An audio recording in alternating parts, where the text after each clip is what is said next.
تڑپتی ہی رہی مجھ کو میرا گھر نہ ملا، مر گئی اور مجھے سینہ سرور نہ ملا۔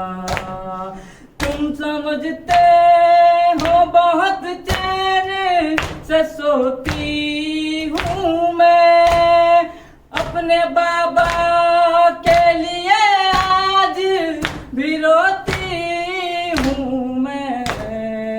آئے ہو قبر پہ میری تو ذرا بیٹھو تو، میرے بابا کے عزادارو میرا حال سنو۔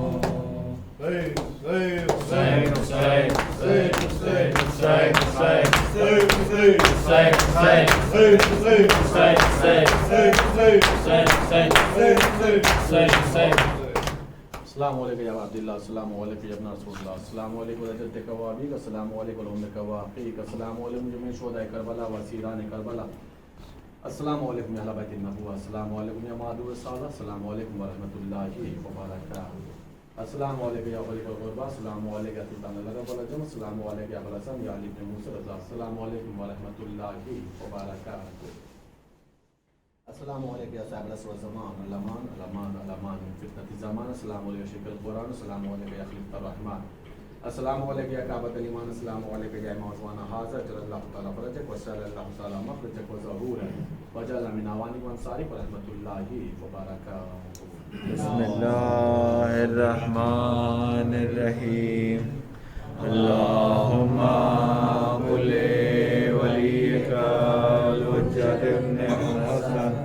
صلواتک علیہ وعلی آبائہ فی ہذہ الساعۃ وفی کل ساعۃ ولیٰ وحافظا وقائدا وناصرا ودلیلا وعینا حتی تسکنہ ارضک طوعا وتمتعہ فیہا طویلا۔